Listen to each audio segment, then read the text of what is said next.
아멘. 좋으신 주님을 찬양합니다. 우리 좌우 앞에 있는 분들과 인사를 나눕니다. 반갑습니다. 환영합니다. 축복합니다. 기도해 주신 덕분에 우리 1년에 한 차례 있는 서울신대 총동문대회에 잘 은혜 중에 마치고 돌아올 수 있었습니다. 기도해 주셔서 감사드리고, 오늘도 주님을 새벽전에 찾은 우리 성도님들에게 한량없는 주의 은혜와 사랑이 넘치시기를 축복합니다. 우리 그런 기대를 가지고 역대하 34장 22절부터 끝절 같이 나누도록 하겠습니다. 요시야에 대한 말씀이죠. 요시야, 다윗부터 남왕국 유다의 그 역사 속에 요시야는 다윗부터 해서 17대 왕입니다. 17대 왕이고, 이 요시야는 기울어가는 이스라엘이라는 거대한 항공모함의 마지막 그 개혁자입니다. 이 요시야 이후에 이제 가라앉게 되죠. 가라앉게 됩니다. 거의 이제 침몰 직전에 사람이 돌아가시기 전에 이렇게 한번 정신을 바짝 차리고 힘을 내는 경우가 있습니다. 그러고 인사하고 아주 건강을 회복하는 듯 하는데 이제 돌아가셔요. 그런 경우가 많은데, 이제 요시야가 이제 이 나라로 말하면 그런 상태입니다. 그러니까 이제 병들어서 거의 죽어가는데 반짝 힘을 내는 그 사람이 그렇다면 이 왕이 요시야 왕입니다. 그래서 이때에 개혁을 단행을 하죠. 이 요시야는 어렸을 때 이제 왕이 되죠. 몇 살 때 즉위를 합니까?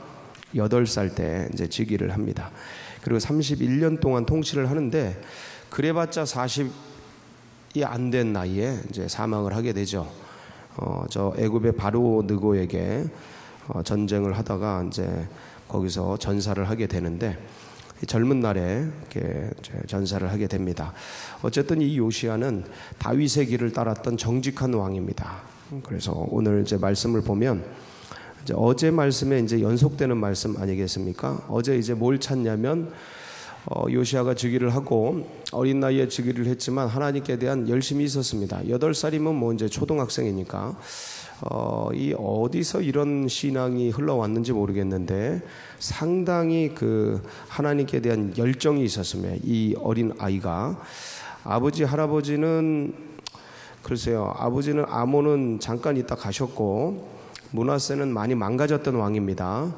아하스만큼 많이 망가졌던 왕인데, 이 므낫세, 할아버지 므낫세가 오랜 시간을 이제 통치를 하게 되죠. 그래서 거의 50년 이상을 이제 통치를 하게 되는데, 55년간 통치를 하게 되는데, 이분이 통치의 전반기에는 하나님을 대적해서 아하스급으로 자기 자식을 이렇게 인신제사를 지내고 이제 막 그런 짓을 하게 됩니다. 그러다가 이제 아수르에게 끌려가죠. 이 므낫세 왕이 아수르의 포로로 끌려갔다가 거기서 이제 하나님 앞에 회개합니다. 정신 차려요. 돌아와가지고 이제 그 이방 신상들 전부 제거하고 하나님 앞에 충성스럽게 살다가 이제 가게 됩니다. 근데 이제 뿌려놓은 씨가 워낙 그 자신이 젊을 때 뿌려놨던 그런 그 이방의 그 잔재들이 다 거쳐지지는 않죠. 그래서 그 아들 아몬이 즉위를 해서 하나님 앞에 이방 신상의 길을 걸어가다가 이제 죽고, 2년 만에 죽고, 요시야가 어린 나이에, 아버지가 일찍 돌아가셨으니까 어린 나이에 즉위를 하게 되는데, 아버지하고 할아버지가 그렇게 뭐 썩 잘한 건 아니에요. 8살에 즉위를 했으면, 글쎄 어쨌든 이 신앙과 이 믿음이 어디서 왔는지, 그러니까 하나님의 은혜죠. 이 8살짜리가 뭐를 안다고 왕이 돼가지고 그 보좌진이 참 괜찮았던 것 같아요. 그래서 이제 이스라엘을 개혁하기 시작합니다. 그 신앙도 회복하고, 이스라엘은 항상 신앙개혁, 영적 개혁부터 시작됩니다. 여러분, 이렇게 인생을 살다 보면 이 믿음의 사람들의 삶의 새로움은 어디서 오냐면 영의 새로움부터 옵니다. 영적인 새로움. 그래서 오늘 제 말씀 제목이 말씀대로인데, 영적인 새로움으로 오는데, 이 영적인 새로움이 어디로부터 오냐면 말씀이 새롭게 다가오는 것으로부터 시작됩니다. 말씀을 새로 깨우치는 거예요. 새로 이제 은혜 받는다 그러죠.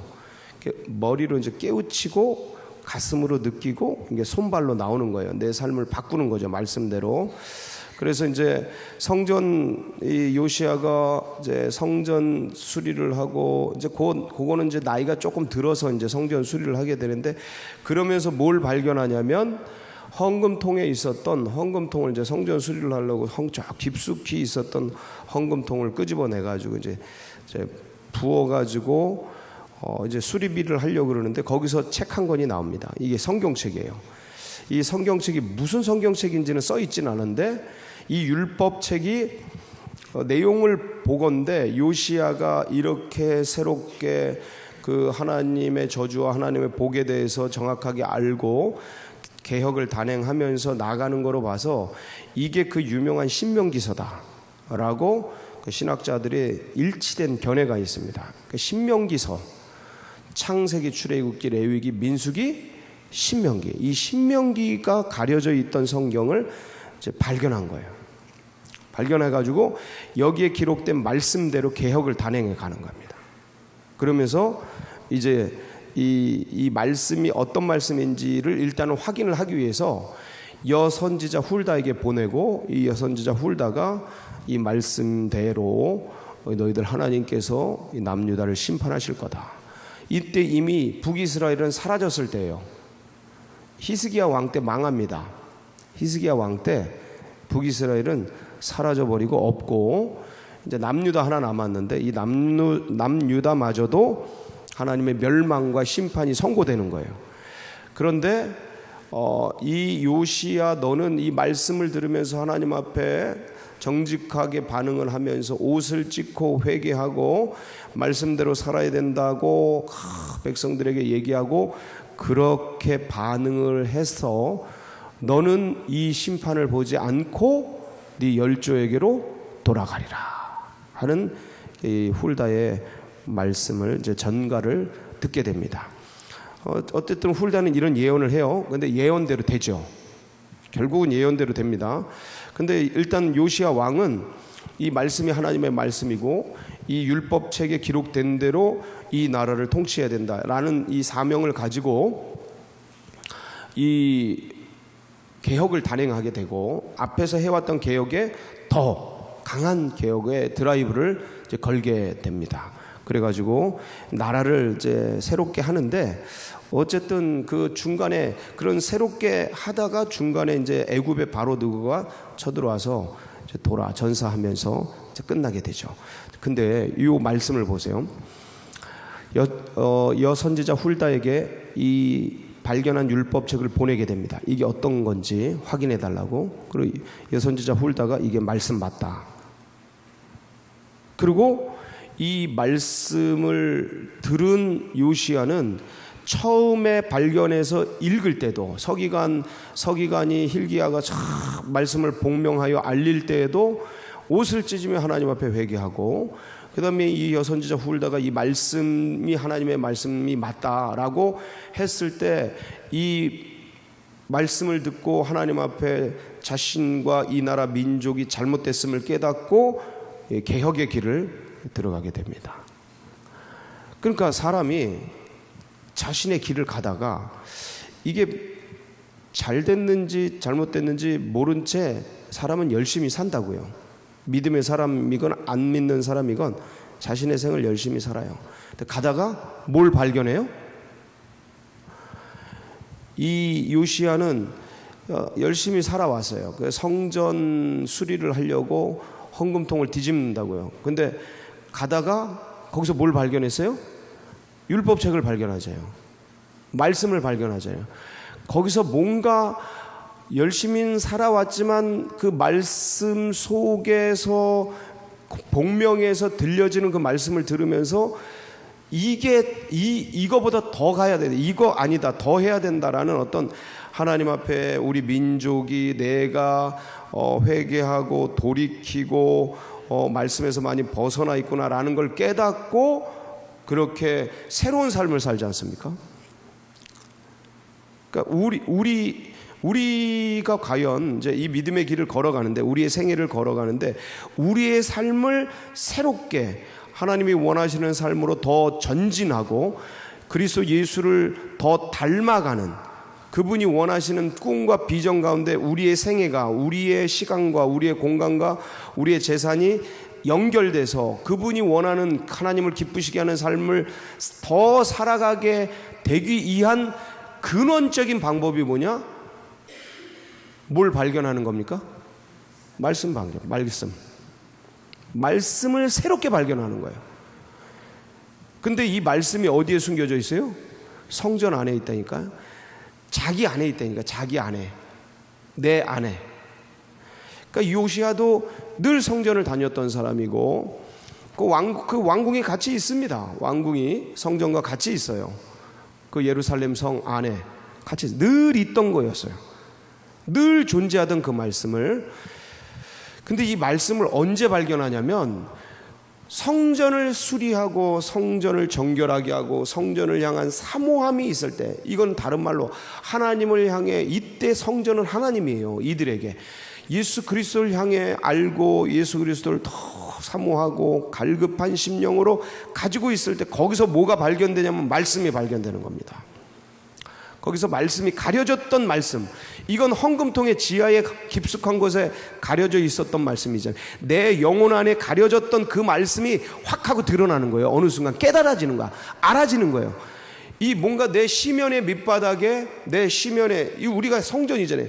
이 성전, 몸의 성전, 영혼의 성전, 인격 성전 저 밑바닥에 잠자고 있던 그 말씀들이 하나님을 향한 열심을 가졌을 때 그게 발견되는 거예요. 그러면서 그 말씀이, 내가 말씀을 읽고 내가 말씀을 해석하는 게 아니고 그 말씀이 나를 읽고 그 말씀이 나를 해석한다.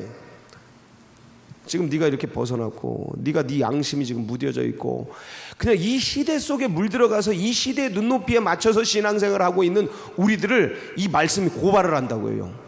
이 말씀이 고발을 한다고. 우린 다 이 정도면 됐지 뭐.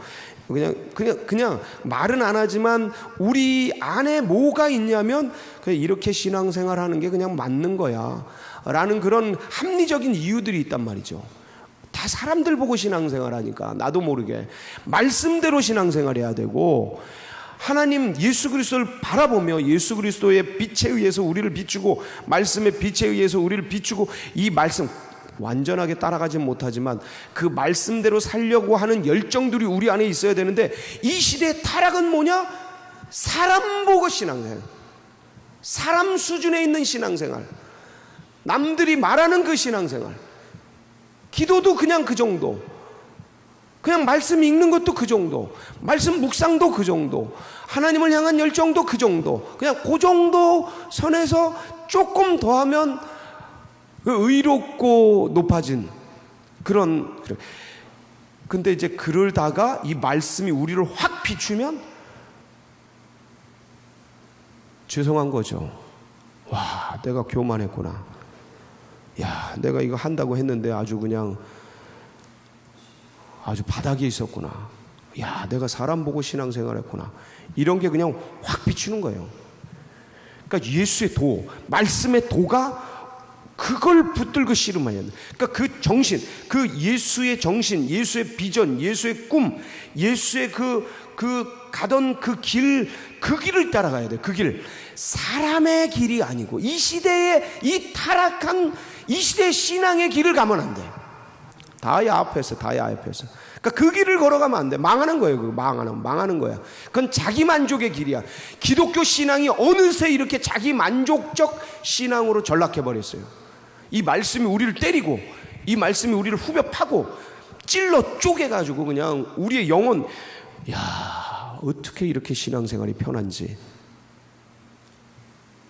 그러니까 이게 이제 회개의 눈물이 터지는 거예요. 요시야가 이 말씀을 들으니까 자기 잘 살아온다고 살아온 것 같아요. 읽어보세요. 회개의 눈물이 터집니다. 통곡해요. 통곡. 왜 그럴까? 이렇게 열심히 살아온 사람이 다 딴 거 보고 살아온 거죠. 전통대로, 사람 보는 대로 그렇게 살았다. 뭐대로 살아야 돼요? 말씀대로, 예수 그리스도께서 하신 대로. 목사님은 어떻게 그렇게 합니까? 흉내라도 내야 돼. 흉내라도. 그분의 그 영혼을 사모해야 돼. 그분의 그 심정을 사모해야 돼. 그 하나님의 말씀대로 살려고 몸부림쳤던 예수 그리스도, 그분의 언어를 들어보세요. 아버지께서 말씀하신 것이 아니면 행하지 않는다. 아버지께서 하라고 하신 것 외에는 내가 하지 않는다. 그분의 입에, 말씀 속에는 계속 그게 반복된다고요. 일생 동안. 뭐 그래봤자 공생의 3년 반 기록인데, 근데 그 정신과 그 삶의 자세가 그래. 그러니까 말씀대로, 그 말씀 예수 그리스도. 그러니까 이 말씀의 66권 이 말씀을 어떻게 우리가 다 살아냅니까? 여기 기록된 대로. 그러니까 이거를 압축한 게 누구냐면 예수 그리스도예요. 요걸 확 형상화시키면 예수 그리스도가 나오는 거예요. 할렐루야. 그 말씀 예수 그리스도, 말씀이 육신이 돼요. 그 말씀 예수 그리스도, 이 말씀. 그러니까 예수 그리스도께서 3년 반 동안 보여주신 그거를 가슴속에 계속, 주님이라면 어떻게 하셨어요? 예수님이라면 어떻게 하셨어요? 예수님 도와주세요. 그분과 계속 교감하면서 그분을 따라가려고 자꾸 애를 쓰고 힘을 쓰면 이제 그분 따라 말씀대로 신앙생활하는 거예요. 근데 이거 의식을 놔버리면, 이 정신을 놔버리면, 이 열정을 놔버리면 시대에 물들어갑니다. 시대에 물들어가요. 그러니까 사람들이 하는 대로 가요. 근데 그게 완전히 지금 바닥에 떨어져 있다고요. 그러니까 절대 그 길을 가서는 안 된다. 무슨 길을 가야 된다? 말씀대로의 길을 가시기 바랍니다. 예수 그리스도 하신 대로의 길을 가시기 바랍니다. 야, 요시야가 그 말씀을 붙들고 통곡하면서 그 말씀대로 살려고 몸부림치면서 언약을 준수하고, 내일은 뭐합니까? 유월절 지켜요. 한 나라의 그 말씀대로 살려는 몸부림은 절기를 통해 나타난다 그랬죠, 이스라엘은. 그리고 이제 이 유월절을 지킨 다음에 참 가슴 아프게도 이제 남유다가 이제 기울어지죠. 그렇게 됩니다. 자, 그런데 오늘도 주님의 이 말씀 붙들고 말씀대로 사는 복된 날 되시길 축복합니다. 같이 기도하시겠습니다.